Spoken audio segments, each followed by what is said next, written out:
एक मिनट, तो आपको भ्रामक दावे सिर्फ बाबा रामदेव के दिखते हैं?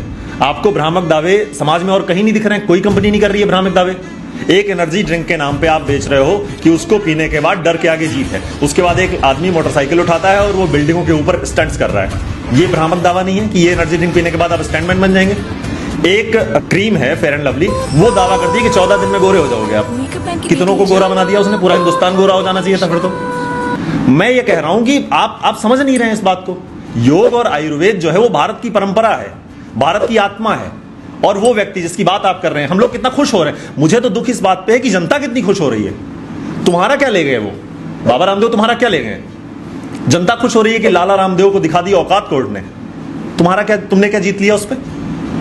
मुझे ये समझ में नहीं आ रहा है कि एक व्यक्ति जो भारतीय परंपराओं को, स्वदेशी परंपराओं को आगे बढ़ा रहा है, वो देख रहे हैं रोज 5000 लोगों को सामने खड़े होकर के लोग बताते हैं माइक पर कि मेरा रेमेटाइड अर्थराइटिस ठीक हो गया। लोग बता रहे हैं कि उनके ऑटोइम्यून डिजीज ठीक हो रही हैं, कैंसर लोगों का ठीक हो रहा है। बस ये है कि अभी रिसर्चेस नहीं हुई हैं उस पर।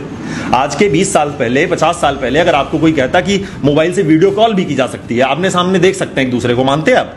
नहीं मानते। लेकिन आज आप मानते हैं उस बात को। तो ऐसी रिसर्च की जरूरत है ना। आप ये कहिए कि आयुर्वेद में और रिसर्च की जरूरत है, मैं मानता हूं। योग में और रिसर्च की जरूरत है, मैं मानता हूं। लेकिन आप ये कह रहे हैं कि अब आप विकिपीडिया खोल के देखिए, उस पर लिखा है कि ये स्यूडो साइंटिफिक है। विकिपीडिया एक ऑथेंटिक सोर्स ऑफ इंफॉर्मेशन है, उस पर लिखा हुआ है आयुर्वेद प्रैक्टिसेस जो हैं वो स्यूडो साइंटिफिक हैं। आप किस आधार पर इस बात को कह रहे हैं? कोई आधार है आपका इस बात का? आप एक जिम्मेदार प्लेटफॉर्म है, इंडियन मेडिकल एसोसिएशन, नाम के आगे इंडियन लगा लिया है उन्होंने, तो इससे लग रहा है कि ये सरकारी संस्था है, भारत सरकार उसके विरोध में। इंडियन लगा लेने से आप सरकारी संस्था और बहुत ऑथेंटिक नहीं हो जाते हैं। इंडियन मेडिकल एसोसिएशन और आयुर्वेद की ये लड़ाई है। ये एक हमको दिखाई दे रहा है, बहुत एक परसेप्शन आ रहा है लोगों के सामने कि एलोपैथ और आयुर्वेद में ये लड़ाई चल रही है। एलोपैथ आयुर्वेद की लड़ाई नहीं है।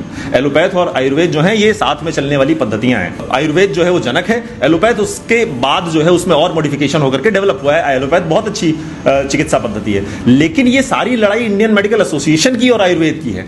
इंडियन मेडिकल एसोसिएशन आयुर्वेद को क्वैकरी कह रहा है। क्वैकरी का मतलब जानते हैं आप? Fraudulent practices, fraud.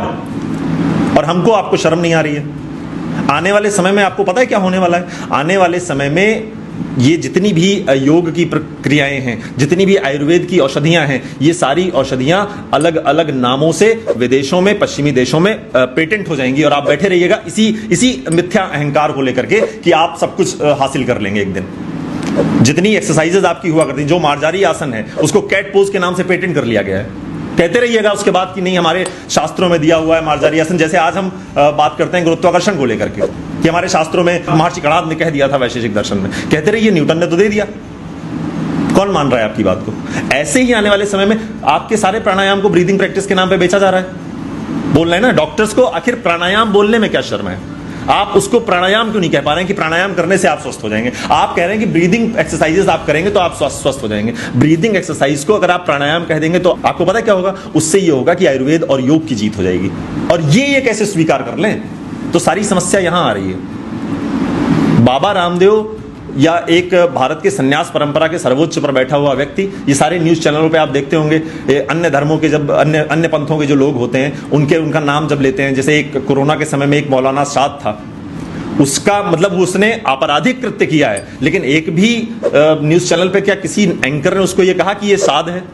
सब मौलाना साद, मौलाना साद, मौलाना बुखारी, सब मौलाना लगा रहे हो। अगर उनका पद है, मैं कह रहा हूं सम्मान दो। लेकिन जैसे ही स्वामी रामदेव की बात आती है, कितने न्यूज चैनल्स पे आपने देखा कि रामदेव को दिया कोर्ट ने झटका। रामदेव क्या है? भारत के सन्यास परंपरा का अपमान कर रहे हैं आप। कोई आपराधिक कृत्य नहीं किया है बाबा रामदेव ने। अगर स्वामी रामदेव इस देश की सन्यास परंपरा का प्रतिनिधित्व करते हैं तो आपकी ये जिम्मेदारी है कि आप उनको सम्मान दें। आप क्यों नहीं दे रहे? क्योंकि हम बहुत सहिष्णु हैं। हम ये सह लेते हैं कि हमारे सन्यासी का अपमान करो और हम सुनते रहेंगे, हम भी खुश हो जाएंगे। तो समस्या की जड़ ये है।